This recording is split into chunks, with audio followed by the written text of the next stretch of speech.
আসসালামু আলাইকুম। আজকে আমরা শিখব টেকনিশিয়া অ্যাপে টাকা রিসার্চ কিভাবে করবেন। তো তার জন্য আমরা টেকনিশিয়া অ্যাপে প্রবেশ করব। টেকনিশিয়া অ্যাপে প্রবেশের পরে প্রথমে আমাদেরকে ক্রেডিট ব্যালেন্সে টাকা অ্যাড করে নিতে হবে। তার জন্য আমরা প্রথমে থ্রি ডটে যাব। থ্রি ডটে যাওয়ার পরে নিচে দেখেন অ্যাড ব্যালেন্স নামে একটা অপশন দেখবেন। এখন আমরা অ্যাড ব্যালেন্সে যাব। অ্যাড ব্যালেন্সে গিয়ে আমার ক্রেডিট ব্যালেন্স কিন্তু নাই। এখানে আমরা ক্রেডিট ব্যালেন্সটা অ্যাড করে তারপরে টাকা রিসার্চ করব। এর জন্য আমরা ক্রেডিট ব্যালেন্সে কত টাকা অ্যাড করব। আমি ধরেন যে 200 টাকা অ্যাড করব। এখন 200 লিখে pay now and add balance এটাতে ক্লিক করব। ক্লিক করার পরে কিছুক্ষণ লোড নিয়ে আমাদের মাঝে আরেকটা ইন্টারফেস শো করবে। এখানে অপশন আসবে যে আমরা নগদ মাধ্যমে টাকা ক্রেডিট ব্যালেন্সে অ্যাড করব, বিকাশে, রকেটে নাকি উপায়ে। এখন আমি নগদ সিলেক্ট করলাম, কারণ আমার টাকা আছে নগদে, তাই আমি নগদ থেকে ক্রেডিট ব্যালেন্সে টাকা অ্যাড করব। এখন এখানে এগুলো আপনারা পড়ে নেবেন, যে কি করতে বলছে এগুলো পড়ে নেবেন। নেওয়ার পরে এখানে প্রাপক নাম্বার যেটা আছে সেই নাম্বারটা আমরা কপি করে নেব। কপি করা নেওয়া শেষ হলে আমরা আমাদের নগদ অ্যাপসে চলে যাব।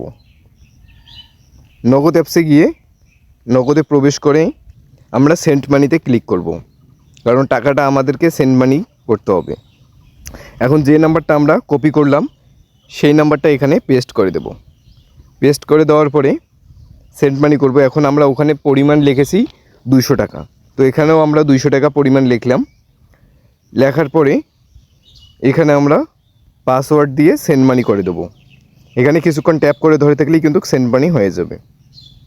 এখন সেন্ড মানি হয়ে যাওয়ার শেষ হলে আমাদেরকে একটা ট্রানজ্যাকশান আইডি দেবে। ট্রানজ্যাকশান আইডিটা আমাদেরকে চাপ নিয়ে কপি করতে হবে। কপি করে নিলাম। কপি করে আমরা আবার ওই টেকনিশিয়া অ্যাপে চলে যাব। টেকনিশিয়া অ্যাপে আসার পর নিচে দেখেন যে ট্রানজ্যাকশান আইডি লিখুন। এখন ট্রানজ্যাকশান আইডিটা আমরা এখানে পেস্ট করে দেব। পেস্ট করে দেওয়া হয়ে গেলে এখন ভেরিফাই ক্লিক করব।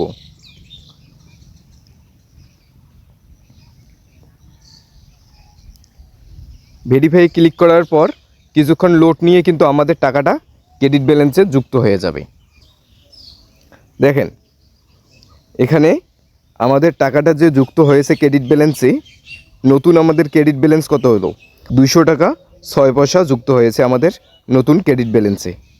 তো ঠিক আছে, এটা দিব।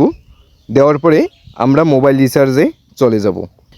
এখানে আমাদের টেকনিশিয়া খোলার জন্য যে প্রথম পাসওয়ার্ডটা দিয়েছি সেই পাসওয়ার্ডটা দিয়ে আমরা এখানে লগ ইন করব। লগ ইন করা হয়ে গেলে আমরা যে নাম্বারে টাকা রিচার্জ করতে যাচ্ছি সেই নাম্বারটা এখানে দিব। তা আমি দিচ্ছি। তো এখানে যে নাম্বারে আমরা টাকা রিচার্জ করব সেই নাম্বারটা দিয়ে দিলাম।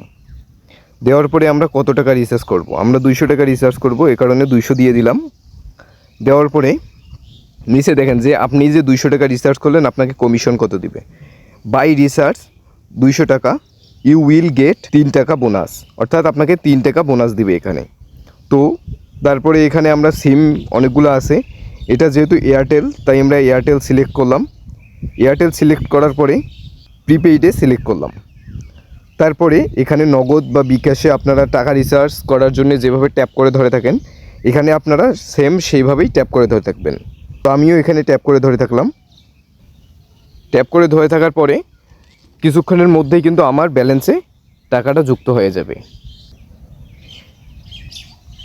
তো এখানে দেখেন আমাদের টাকাটা রিচার্জ হয়ে গেল। এখানে দেখেন বলতে বলতেই কিন্তু টাকাটা আমাদের রিচার্জ হয়ে গেছে। তো এইভাবে আপনারা টেকনিশিয়া অ্যাপ থেকে টাকা রিচার্জ করতে পারবেন খুব সহজে, এবং এখান থেকে আপনারা কমিশন পাবেন। তো আজকের ভিডিওটা এই পর্যন্তই। যদি ভালো লেগে থাকে তাহলে লাইক, কমেন্ট এবং চ্যানেলটি অবশ্যই সাবস্ক্রাইব করতে ভুলবেন না। ধন্যবাদ।